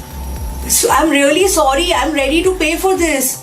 Again, I understand that you're sorry. I know you're ready to pay for it now, but you didn't want to pay for it then. So I need you to give me your identification, please. I'm really sorry. And when asked for ID, she provided an Indian ID that reportedly did not match the name she initially gave. Her repeated question was, is this allowed in India? Was met with officers' retort, are you allowed to steal in India? Promised me that you can leave once it's scanned. Simply none of my business. That has nothing to do with our job. And it's so what do you want me to do? Passports, please. I'm not from this country. I'm not going to be staying here. Okay. How far? Okay. Are you allowed to steal things in India? No. I didn't think so. I didn't think so. And this footage shared by YouTube channel Body Cam Edition has garnered over 8 lakh views online, with netizens calling her a national embarrassment. The US Embassy has issued a stern warning. They've said, and I quote, committing assault, theft or burglary in the United States will not just cause you legal issue. It could lead to your visa being revoked and make you ineligible for future United States visa. The United States values law and order and expects foreign visitors to follow all the US laws.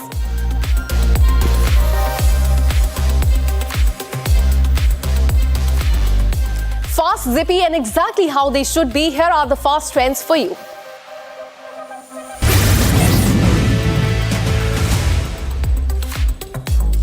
Emma Watson's driving privileges in the United Kingdom have been revoked. The Harry Potter star has been banned from driving in her home country after getting a speeding ticket. Now, she will not be able to or allowed to get behind the wheel for at least 6 months. And Watson reportedly had 9 points on her license. Magic, yes, but driving, maybe not. Speaking about Harry Potter, HBO's new Harry Potter reboot has quietly locked in a new Voldemort actor, but for now it will be a secret. Now, despite no official reveal, fan chatter points to names like Cillian Murphy and Matt Smith as the top contenders for this. Filming kicked off in July 2025 at the studios, and the reboot is expected to debut in 2027. And the world's largest land crane, nicknamed as Big Carl, has successfully installed the roof into the second reactor building at the Sea nuclear power plant in the United Kingdom.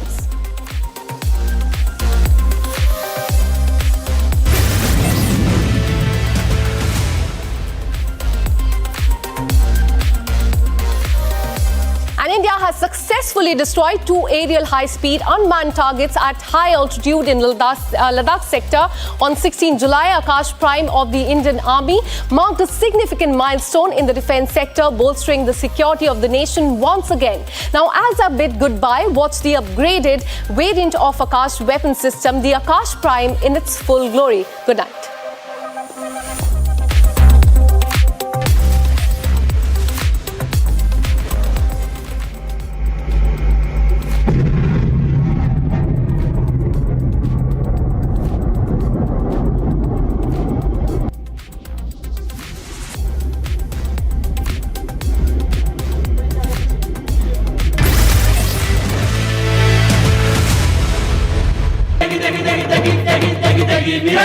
MDH की देगी मिर्च, देगी मिर्च का तड़का, अंग अंग फड़का। MDH की देगी मिर्च।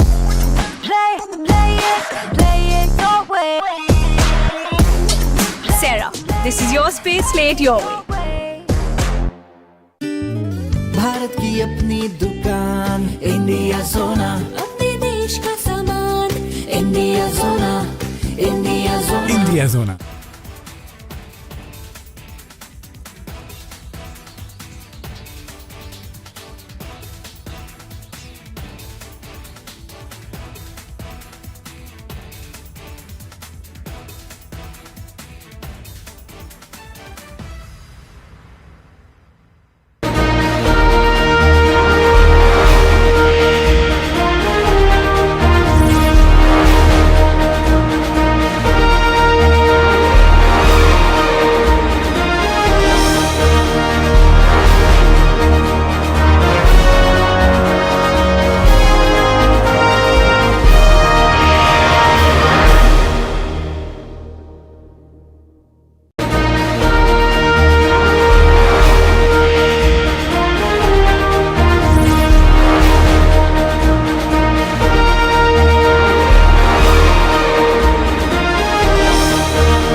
पैसा लगाना है तो सेंचुरी प्लाई क्लब प्राइम पे लगाओ, डूबेगा नहीं, जलेगा भी नहीं, कोई खा नहीं जाएगा, धोखा नहीं देगा, ऊपर नीचे भी नहीं होगा, सेफ रहेगा, सिक्योर्ड में मिनिमम 30 साल का रिटर्न देगा। अब इससे बेटर इन्वेस्टमेंट है तो बताओ। सेंचुरी प्लाई क्लब प्राइम, रहो बेफिक्र। MDH की देगी मिर्च, देगी मिर्च का तड़का, अंग अंग फड़का। MDH की देगी मिर्च। play it your way. Sarah, this is your space, play it your way. केसरिया से मन जोगी हुआ रे, दिल झूमे देखो मतवारा हुआ रे। केसरिया से मन जोगी हुआ। हर पल मनाओ केसरी त्योहार। विमल, बोलो जुबान केसरी। दादी के हाथों का जादू और खुशबू से महकता घर, माँ की मुस्कुराहट और खाने की सुगंध। MDH गरम मसाला, क्योंकि हर रिश्ता है स्वाद से जुड़ा।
report published in the Wall Street Journal targets pilot for the Ahmedabad plane crash.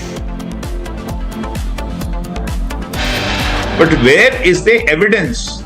There is no evidence. Federation of Indian Pilots will send a notice to the Wall Street Journal over blaming Indian pilots in the Air India 171 crash. On Air India crash, you'll have to wait for the concerned Government of India authority to, make the report public. It is too premature for all of us to talk about what's in it, what's not in it. So we'll have to wait for the final report to come out. MEA responds to the Wall Street Journal report, saying that it's a little too soon to comment. बोला क्या नहीं तू काय बोलला पहिला काय मी बोलतो थांब बोल हमारा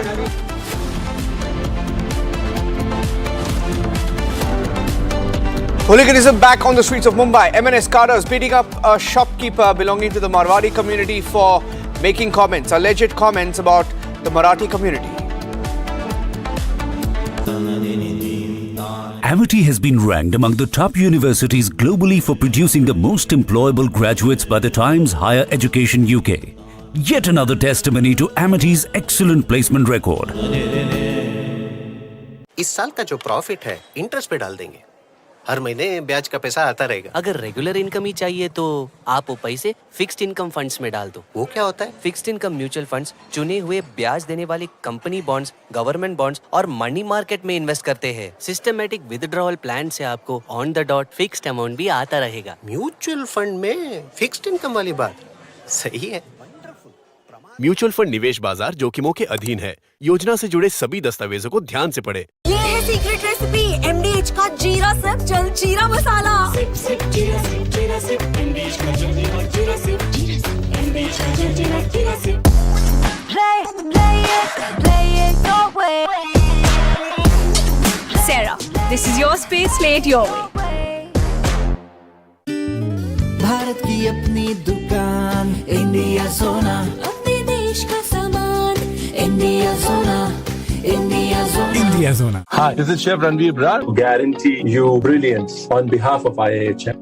ये है सीक्रेट रेसिपी MDH का जीरा सिप जल जीरा मसाला। सिप सिप जीरा सिप MDH का जल जीरा सिप MDH का जल जीरा SIP.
From the Republic Media Network headquarters, it's time for the debate.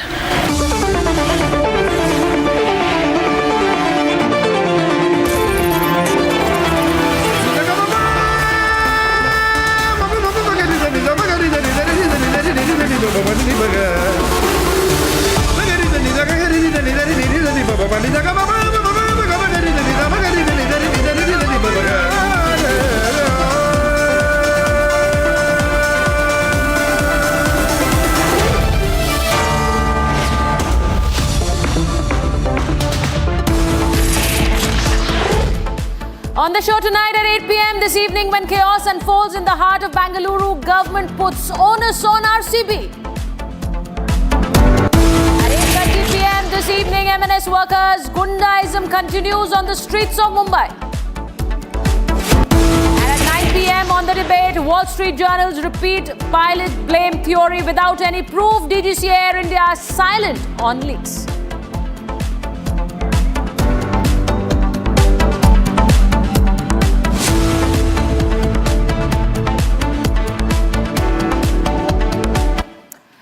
Good evening, ladies and gentlemen. Tonight we are putting the facts on record. 11 people are dead, over 50 others are injured. All of this during what was called a victory parade. A celebration that had no official permission, no crowd control plan, no emergency readiness, and yet it was allowed to happen. Allowed in full public view, with full political presence.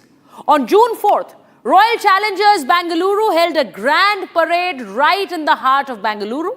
Crowds began gathering outside Chinnaswamy Stadium from 2 p.m. Within the hour, the gates were shut, and shortly after, a stampede broke out. 11 lives were lost. Now, the Karnataka government's own report has confirmed the truth. RCB never applied for permission. They only informed the police just hours before the event. There was no written request, no estimate of how many people were expected, no traffic plan, no medical preparedness. And yet, the state went ahead. Thousands of police personnel were deployed. The Deputy Chief Minister was at the airport welcoming the players. The Chief Minister stood on the stage celebrating with the team. This was not a private event. This was a government-backed show, a politically facilitated disaster. Even worse, when officials said the event was cancelled, RCB kept calling fans to join in. Now, tweets were still going out at 3:14 p.m., minutes before the stampede happened.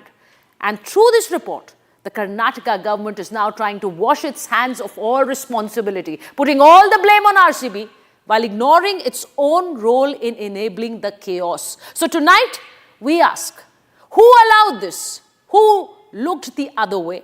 And why did no one step in? Because when a state acts like an event manager for a cricket team, accountability dies. And with it, 11 innocent fans.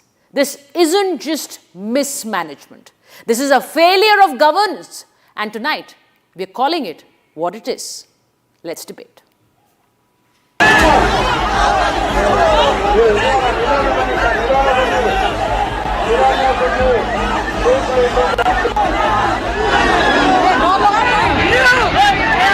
18 years of wait. 11 lives lost.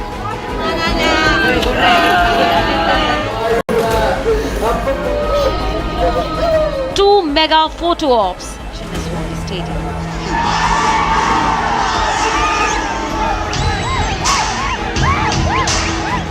One trophy and zero accountability. 43 days since the Chinnaswamy Stadium stampede, the nation still is looking for answers. In the High Court, the Karnataka government submitted a status report, but effectively the entire report was just one word. In the entire report, the Karnataka government explained why it was RCB that did not seek the permission, how RCB was responsible for calling the crowds, how RCB staff was unprepared, how RCB only gave an intimation letter, and various other sentences with RCB in it. Not just that, the Karnataka government also submitted a detailed analysis of RCB's social media feed till the last second. All this effort to build a strong case on why Chief Minister Siddaramaiah, Deputy Chief Minister D.K. Shivakumar, Home Minister G. Parameshwara and the entire Karnataka government was not responsible. Not one decent defense, however, of how the event of Vidhan Soda with family members of politicians was made possible for the VVIPs, and yet the stampede outside the stadium was RCB's fault.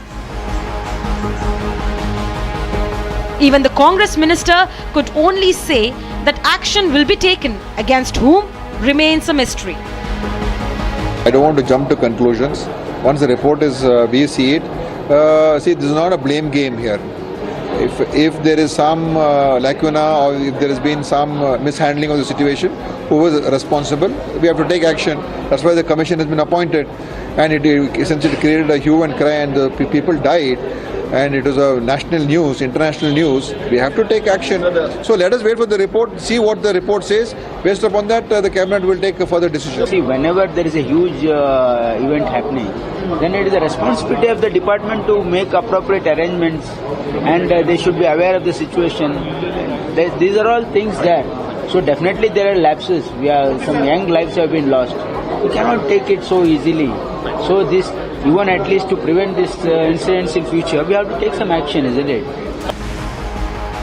So far in the case, there have been 3 FIRs, 4 arrests and even suspension of 5 police officers. And yet, the 300-page report of Karnataka government couldn't muster one sentence on its own accountability. Perhaps that answer too rests with the High Command. The only question remains, why all in for photo ops and all out for accountability?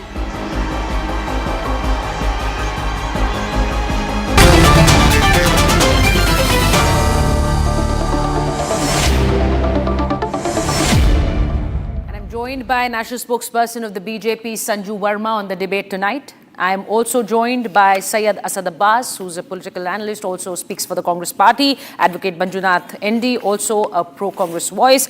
I'm also joined by Commodore G.J. Singh, who's joining us today as a resident of Bengaluru. In fact, he was present there, right there when the stampede took place. Also, Shekhar Vijayan joins us in a similar capacity. Thank you so much to all of you for joining me on the debate. But let me begin with some very, very important questions that are rising, that are coming out of this report that has been submitted. And let me go across to Syed Asad Abbas first. Syed Asad Abbas, had the Karnataka government leased the state police to the RCB to run it the way they wanted, because now they're washing their hands off all responsibility. Nothing is their onus now. Sucharita ji, I've always believed with great power there's great responsibility and equal accountability. I believe, as a citizen of this beautiful country, as a Kannadiga myself, and a resident of Bengaluru all my life, undoubtedly this was a very unfortunate tragedy that took place. Being an RCB fan myself, over the last 18 years we waited for a trophy, and this happens on the day we bring back the trophy to town. The fact of the matter, now coming to the Karnataka Congress government, I would certainly say that the Karnataka State Police is an extended arm of the Karnataka State Government. Shri Siddaramaiah ji, our Honorable Chief Minister, took action against 5 police officers, 3 of which were IPS officers and 2 of which were state KSPS officers.